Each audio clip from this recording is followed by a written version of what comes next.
Là, je suis en compagnie de mon meilleur nouvel ami, celui qui m'a permis de venir dans le hangar de restauration et de storage du Musée de l'aviation et de l'espace du Canada, M. Régent Demers. Bonjour les élèves.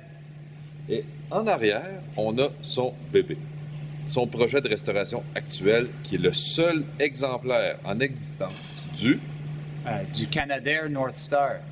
Alors, qu'est-ce qu'il y a de spécial à propos de cet avion-là, M. Demers? Bien, le North Star, c'est un avion de transport bâti au Canada.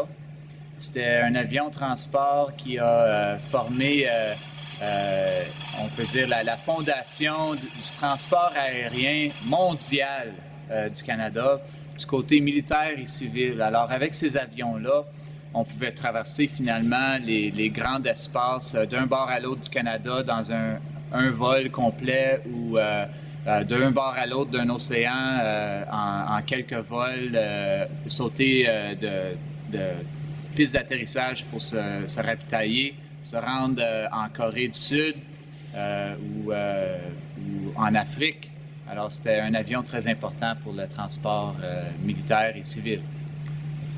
Mais de ce que j'ai lu, cet avion-là avait un petit problème de bruit. Oui. Il était bruyant. Qu'est-ce qui faisait que cet avion-là était si bruyant? Premièrement, les moteurs de cet avion-là nous sont familiers parce que c'est les mêmes moteurs, si j'ai bien compris, à peu près que le Spitfire britannique. C'est la même série de moteurs Rolls-Royce Merlin. Alors, c'est l'édition la plus puissante de Rolls-Royce Merlin équipée sur aéronef. C'est un quadrimoteur, ça veut dire qu'il y a 4 moteurs qui virent en même temps, qui mènent du train incroyable à l'intérieur de la cabine, non isolée. Et les passagers doivent subir des intenses vibrations sonores en vol. Et elle était renommée pour la surdité acquise lors des vols de longue distance. Au mieux, dans l'avion, quand tu étais au bon endroit, tu pouvais subir juste 90 décibels de bruit. Mais si tu étais mal placé par rapport au moteur, ça peut aller à 100 décibels. Donc 100 décibels, on va vérifier, mais ce niveau-là, selon Santé et Sécurité, serait probablement très dommageable pour vos oreilles à long terme. Ouais, plusieurs membres d'équipage que j'ai eu l'occasion de rencontrer ont des problèmes d'ouïe très définis, soit d'un côté ou l'autre de la tête. Bon, mais comme ça fait partie de notre histoire et que c'est le seul avion du genre, on le fera pas voler, là, jamais. Là. Non, c'est une restauration complète pour la ramener en état tel quel lors de son acquisition du Musée de l'aviation. On veut honorer le type et son rôle dans l'aviation canadienne, car c'est la dernière exemple du type au monde et on est privilégié de l'avoir dans nos mains. Et avec une équipe de bénévoles, on est en cours de restauration des différentes composantes.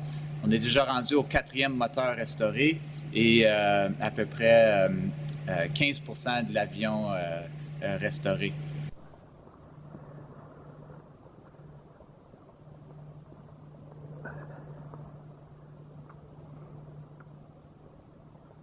OK, donc ça fonctionne sur le 110, ces avions-là, c'est ça? Toutes les surfaces de contrôle sont ici, on les a toutes enlevées. La gouverne de direction et le stabilisateur vertical, on l'a enlevé en deux phases. La première phase, c'était d'enlever la gouverne de direction dans l'hangar ici, à une hauteur d'à peu près 20 pieds.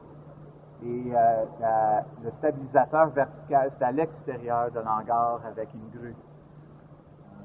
C'est quand même un gros morceau. Oui, ça prend un an de préparation. Ça nous a pris un an de préparation pour l'enlever de l'avion. Présentement, on est en train de faire la restauration de la cabine principale. Attention à votre tête.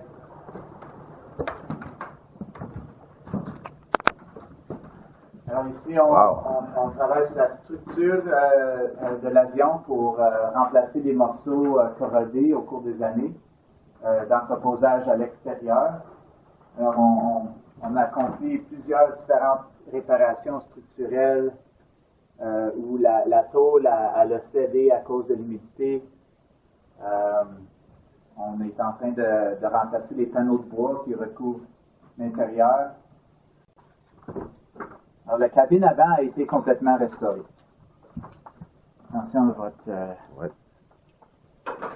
Ouais. Petit espace ici. En arrière, on a la petite cuisine, la petite salle de bain, une aire de repos. On pouvait voler avec 2 étages.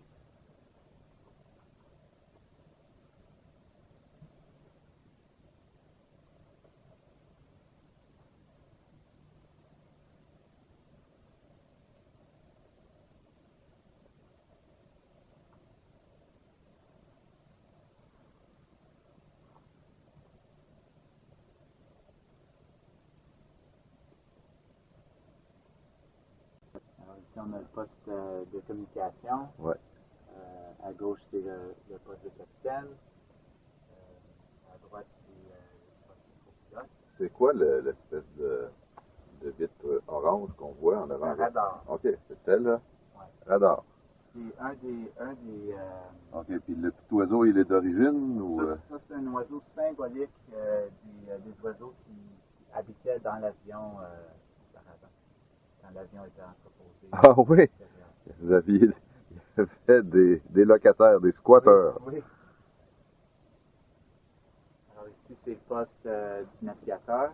OK, et ça? Ça, c'est un objectif de navigation oculaire pour prendre des points de repère visuels à partir des étoiles.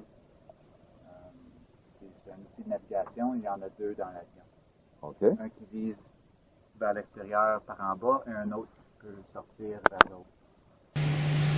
Je vous remercie beaucoup, M. Dehaene. Merci, Jean-Marc.